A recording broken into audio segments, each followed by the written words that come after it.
Hi, I'm Dave Hilgendorf from davehilgendorf.com. I'm here with Paul Sheaffer from Knights of the 21st Century. We are here at Promise Keepers in Jacksonville, Florida, and I wanted to talk with you, Paul, a little bit about the organization you're involved in. I appreciate you taking the time to talk with me. Why don't we start out by just telling me a little bit about yourself, how you got involved in the organization, and what your role is in the organization. Great. My name is Paul Sheaffer, and I'm from Central Pennsylvania, and I'm age 62 right now, and got involved in 2009. 2009, I was going through a separation with my wife and also my children, and I was lost and just needed some men to mentor me, and didn't know how to do it. And a client of mine invited me to beginning of the season for at LCBC Church, a men's fraternity or a Knights program that was just beginning. They had a kickoff, and he had also constructed the building, so he had an interest from that standpoint. So I went out and I viewed it for the first time and said, this might be something to try, because I was really struggling with a way to mentor with men or really connect with men, because after my life at that point, I had not really realized that I did not have men to really confide in. To the problems I was going through, the emotions that I was feeling at that point. Sure. And so I got in, and the first year started that September of '09, and it was a 26-week program. And sat through. I was just a bump on a log the first year. Sat through and was taken in with a little skepticism, but really connected to what I needed. So the next year, September 2010. I got fully engaged from that standpoint, joined not only the 26 weeks of the subject that year, but also joined a small group which we call Campfires. And was my first involvement there, getting together with 6 or 8 guys and talking about problems and how our life was dealing at that point. And the following year, I decided to be a facilitator, because the fellow that was doing it, unfortunately because of some commitments that he had, he couldn't be there every week. So I realized it was important. And as a facilitator, I really engaged at that point the principles and the understanding behind Knights of the 21st Century. 2 years later, I decided that they needed men to volunteer for weekends to present this on a national program, going to events like Promise Keepers, Iron Sharpens Iron. And at that point, which is where I'm at right now, I am not divorced yet, but I'm basically a single person, and I have free time. And I thought this was maybe what God wanted me to spend my weekends doing. So I volunteered last year, did the first Weekend Warriors, we call those. And I've totally enjoyed it, because not only do I get to travel and see other parts of the country, but also at the same time men that were where I was 5-6 years ago. And that's the reward that I have coming out of that. I think that's seeing men that struggle and need a lifeline. And I think I can relate to that, because that's where I was 5 years ago. So my role right now is just being a messenger, a weekend warrior, traveling around and taking time to meet men and talk about what made change with me. That's great. That's great. Can you give us a little bit of the history of the organization? At LCBC Church in Manhood, Pennsylvania, where I attend, had started probably 8 or 9 years ago with a program for men. What do men's ministries do to give some structure? And they had this men's fraternity out of Arkansas, I believe, was what they did at that point. And I was not involved, but it's a 3-year program from what I understand, I've read about online. And at the end of, from what I understand, at the end of 3 years, they say, okay, that's great. What do we do next? What are we going through? Because one thing that I've found with men's ministry in some churches, it's that ongoing, what do we do ongoing for men for support from that standpoint? Right. So a fellow named Roy Smith, who runs a counseling service in Lebanon, Pennsylvania, came up with this idea with some other, probably about 7 or 8 key people, and developed their own program. And it's centered around the concept of Knights of the Round Table. Everybody loves those movies. I've seen at least 2 or 3 renditions of that, where men kind of, macho men, go in there and really put that aside and devote themselves to the common good.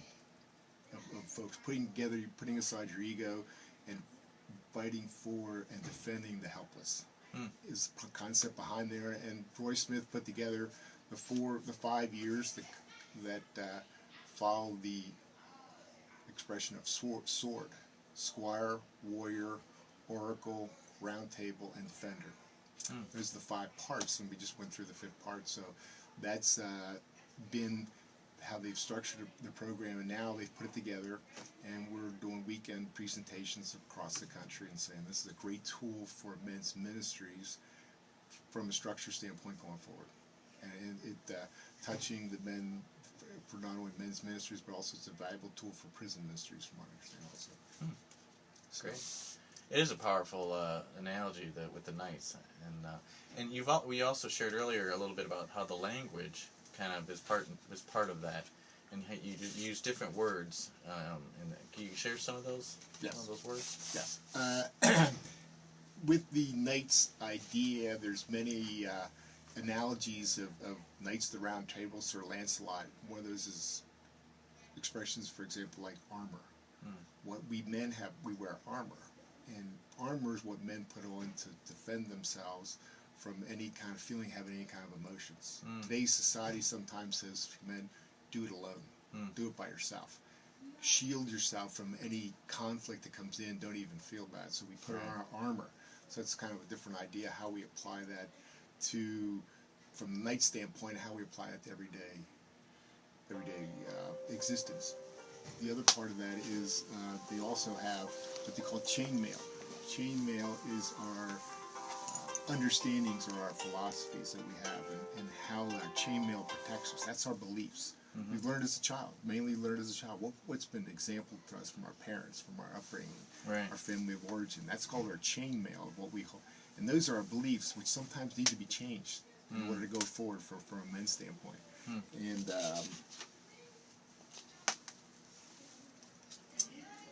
one of the other parts is what we like to refer to as, we do not want to be a spandex male.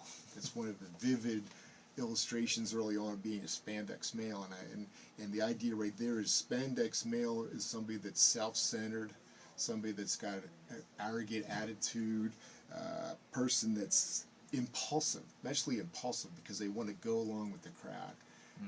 And years ago, I had a fellow working for me that wanted to become a cyclist. All his buddies were cycling, but he didn't quite have the physique for a cyclist. So he put on his spandex, and he didn't look great in spandex because he wanted to kind of fit in with the group. And unfortunately, it was not up to him. And so he tried to be part of the group, and he was a vision that I still have in my mind of like, that's not what I wanted. But again, we men tend to try to show those emotions of arrogance, self-centeredness, and that's how we try to bully our way through things, being a spandex male. So those are some of the terminology that I try to use as kind of a catching point with some folks that I speak to, and what we try to overcome, so to speak. Great. One of the things I know you guys talk about is the heroic man's journey includes 4 steps to manhood. Can you tell me briefly about those 4 steps? The 4 steps to manhood are, the first one is revolutionary movement. We consider this to be revolutionary from the standpoint that today's society views men as your commercials you see on weekends from sporting events, or the fact that men, all they think about is sports and cars and tools, and men don't have feelings and emotions. So that if we're going to do this, it's going to be revolutionary. We have to be prepared to have a revolutionary approach, because some people will look at us, and I've had family members, brothers, that said, wow, what do you think? They just can't relate to that. From the standpoint of who would you want to, that those ideas aren't really what they think, that's being sharing too much, from that standpoint. But you have to be willing to do that in order to make a change. As Christ did, he was a revolutionary too. Some people thought he was a revolutionary, and he just had change that needed to be made at this time. Sure. The other part is we men have to become relationship driven. Men like to do life alone. We don't like relationships. We hate it. We pull away from it. Right. And what you have to be willing here to do, and from my standpoint, because when I fell, as they say, Christ likes to work with you when you make your fall, is that then when you realize that you need other people in your life. You can't do this alone, because when you're down, you know that you failed from that standpoint. You need somebody to pull you up. So having confidence, having people, the key people in your life, makes life a whole lot easier, not only when you're down, but just to get by each day. So you have to be willing to do relationships, and and having men that you like to that you spend time with, simply to be with men, to spend time with, and share ideas, not to make the sale or do what for Right. whatever Right. benefit from your Networking. Yeah. Correct, network and all the other. The other is motivational vision, being able to become transparent, Mm. and being able to be intimate with somebody without, obviously, the connotations are with intimacy is that you really share with what's really on your heart. And for me, that was a big leap from that, because I was taught, as I was modeled from my parents. My father was a World War II veteran, which in that time period was they kept everything in. He Right. didn't share much, Sure. and that was just what he was modeled to him when he was growing up in his early life. So that seemed to me, as he modeled to me, that I don't share in that kind of stuff. I don't try to have share with what I'm really thinking with people. But I have to get over that hurdle. Right. In order to going forward. And the other part is being courageous about the choices we're making. It isn't gonna. Everybody's not gonna agree with it. So, am I willing to put myself out there? Am I willing to be vulnerable to what I believe? And for me, that was another leap, because I want to be able to get along to go along. I'm in sales, so I'm always trying to agree with people, because that promotes my business. But I have to take a courageous position that this is not the way you treat somebody, your coworker. This is not how you treat your wife. Right. Not to lecture them, but try to go by example, that there's a better way of going about that. Right. And standing up for it. And again, that's what Christ is the example. The ultimate, our example in life is by Christ, because he is the manhood that we all want to follow. Sure. Example. That's great. I understand there's 15 principles of manhood. Speaking of manhood, and we're going to talk about a few of those. The first one is males are born while men are forged. Can you talk a little bit about that? We have an expression that males look for their righteousness by looking down. Men look up from the standpoint looking for Christ for inspiration. Christ is the leader right there, rather than looking down for our own prowess and then how we're going to, from a man's standpoint. And for us, for men, for me, it was a matter of giving that up and realizing that I'm not here to satisfy myself. I'm here to what I can do for the good of others, especially from our principle behind this is defending the heart of a woman. The woman that's your wife, the woman that's your daughter, co-workers, or women in general. Too many people out there want to defend, not being able to. I wasn't somebody that really strongly believed in that up until 5 or 6 years ago. For myself.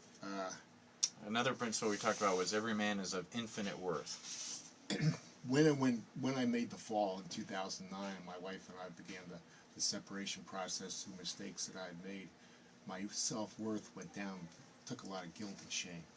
Guilt and shame really can destroy a man, because it goes, again, it's so drastic from where you were before that if you're not careful, it can really take you down to make additional poor choices.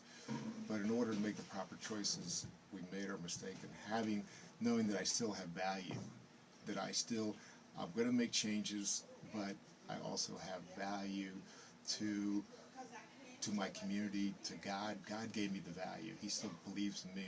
It's one of the powerful moments last night in the Friday night part of the program here is putting back to men. That's why I like Promise Keepers, putting back to men the value that you have. You're not just a puppet. You're not just what the world wants to make you out to be. And unfortunately, they'll make us look out that we're just simpletons. Right. And we're not. Right. So we have value. So that's, in order to go forward and be able to share with others, they have to have value that not only myself, I have value to do this. This is what God wants me to do. Great. Now, a lot of this is built around a study, like a 24-part study. Is that right? Correct. Okay. So tell us a little bit about the campfire that you've been telling me about, and then after that, tell me a little bit about how men can get involved in this. So first, the campfire. Campfire is our evening begins I do Thursday evening. 7 o'clock is like a 15-minute icebreaker. Then there's a 45-minute lesson, so to speak. And then, so we're into this for an hour, and then we break into small groups, because what other part we have to accept is we can't do life alone. So men having small groups, we call them campfires. 6 to 8, 10 guys get together, and we talk about either tonight's lesson and how that maybe made influence to us and how it's affecting us. Or really, I've had the same group now for 3 years, and we're really kind of catching up with each of us. How's your week going? For example, this year, a gentleman that had been divorced for a couple of years was getting back into dating. It was scary when you're 18, let alone when you're 51. How dating can be scary. Sure. And he had a lot of, scary from the standpoint of today's standards. Today's, he's got children. So teenage children are very impressionable. Sure. But he felt he was that God was speaking to him, that he was now prepared to get back into dating. But he needed to talk to somebody about that in a Christian standpoint, not about guys at lunchtime or whatever from that standpoint. So and it was powerful from the standpoint of the comfort level that he was able to get from that standpoint. Right. And with 8 out of 10 of us, unfortunately not in our first marriage, we're all at some point either experienced that or will, and so we were growing from that standpoint. How we're gonna do things different, maybe the first time we have our first marriage, and that was powerful from that standpoint. And it's men that do life together. Small group is the way in which not only our organization, but even we promote that at our church, LCBC. One of the principles is a small group. Yeah. That's part of the commitment that you have. So how do men get involved? Men get involved. We have on the website, probably the best part is going on getting our email. We have a daily devotional email that has access to the website. The daily email also has a message of the day pertaining to nights and how we're going to paragraph or so of inspiration for the day to kind of get the day off started at 5:05 in the morning. And go on the website and maybe talking to your men's ministry leader, the pastor of your church, and saying, we need a tool to help us going forward in a structured manner for men's ministry with an end goal, so to speak. And that's where I think the website, and also talking to any people that we can provide as we go to these different events, meeting up and talking to men about that. And it's knightsofthe21stcentury.com. Correct. Right? Correct. Sounds great. Thanks for your time. Thank you very much. I All right. appreciate it. All right.